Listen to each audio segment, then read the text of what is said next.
Gervonta "Tank" Davis has always been known for his power, but now he's showing the world that his limits don't exist. The Baltimore-born champion, feared for his knockout strength in the lightweight division, has taken his training to an entirely different level. Sparring with heavyweights in preparation for his shocking upcoming showdown against YouTube star turned boxer Jake Paul. What started as a curiosity has turned into a full-blown war room, where Tank is facing men nearly twice his size and proving that skill, timing, and raw talent can still trump brute force. The clips that leak from his camp show a version of Tank the world hasn't seen before, one who's unbothered by the odds, unmoved by the spectacle, and laser-focused on reminding everyone what real boxing looks like. Witnesses who attended the private sparring sessions described moments that bordered on unbelievable.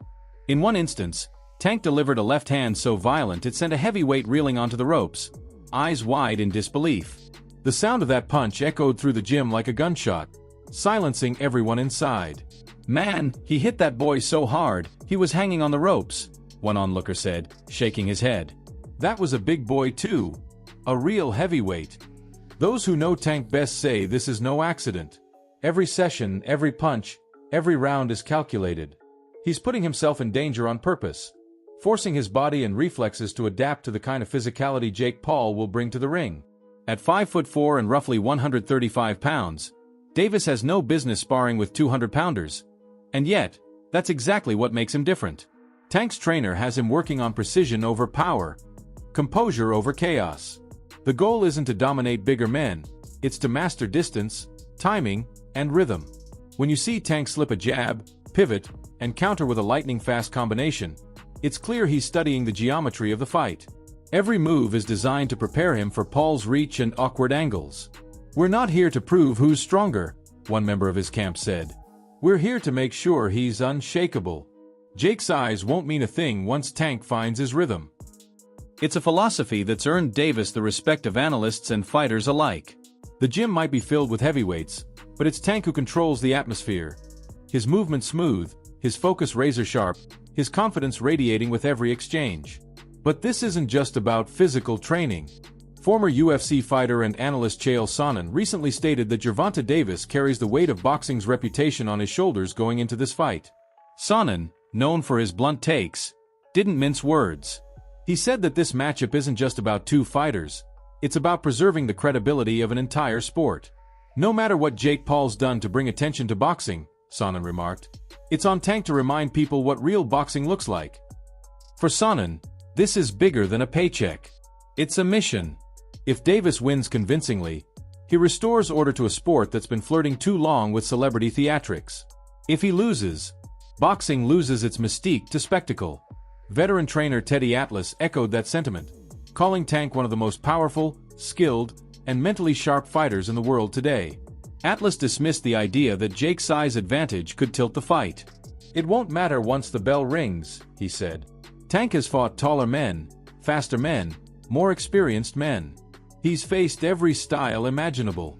Jake hasn't." Atlas laughed off the constant "what if" question surrounding Jake Paul's power. "What if Tank lands first?" he shot back. "What if he makes Jake miss and counters him with a shot Jake never sees coming? What if he puts him to sleep in one exchange?" To Atlas, the outcome isn't a mystery. It's an inevitability. Tank's instincts, timing, and ring IQ are weapons Jake Paul has never encountered. Still, not everyone sees this as a noble move. Critics argue that Davis is risking his legacy by stepping into the ring with an entertainer. Some fans feel disappointed, believing this fight plays more into show business than competition. But those close to Tank say it's about something deeper. Sports analyst Max Kellerman revealed that Davis took this fight as part of a personal transition. After years of relentless training, non-stop title defenses, and personal struggles outside the ring, Tank wanted one big event that offered both financial security and emotional closure. "He's been talking about slowing down," Kellerman said. "He wants to spend more time with his family. This fight isn't about legacy, it's about freedom." In other words, this may not be Tank's next chapter. It might be his last hurrah. Former world champion Tim Bradley added another layer to the story, claiming Tank had few options left before accepting the Jake Paul fight. He was reportedly preparing for a rematch with Lamont Roach, but those negotiations collapsed. With major opponents tied up in promotional politics blocking other bouts, Jake Paul became the most realistic, and most lucrative path forward. Bradley called it a business move with benefits. The risk is real, but so is the reward. He's doing what fighters have always done, making the best of what's available, Bradley said. And if anyone can turn a sideshow into a statement, it's Tank. Yet, despite all the noise, Tank himself has stayed eerily calm. During press events, Jake Paul hurled insults, taunted him about his height, and tried to bait him into a verbal war. Tank barely flinched. His eyes stayed cold, his body language unshaken. Analysts like Sergio Mora and Chris Mannix noted the contrast. Jake played the promoter, Tank played the professional. Jake talks to sell, Mannix said, but Tank fights to win. Mora agreed, adding, Tank doesn't need to say a word.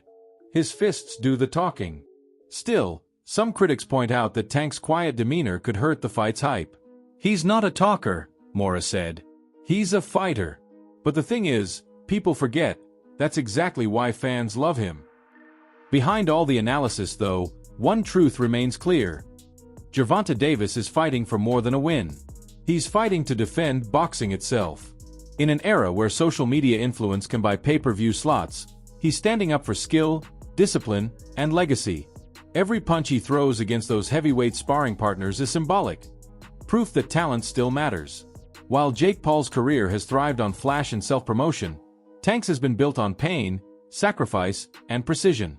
This fight isn't about YouTube views or Instagram posts. It's about the spirit of a man who's given his life to the craft, stepping into the ring to remind the world what real boxing looks like. And yet, even his critics can't deny the intrigue. The matchup is unprecedented. A 5'4" champion taking on a 6'1" powerhouse who walks around at nearly 200 pounds. It's an exhibition, yes, but the stakes are real.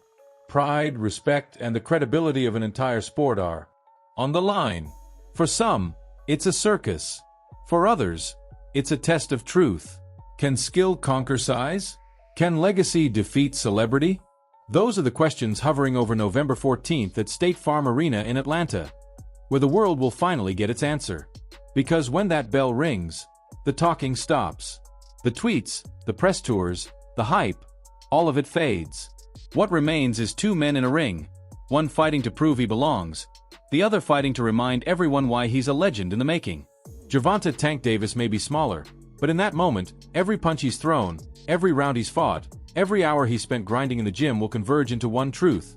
Boxing still belongs to the boxers. So now it's your turn. Do you think Jake Paul actually stands a chance against one of the most explosive fighters alive?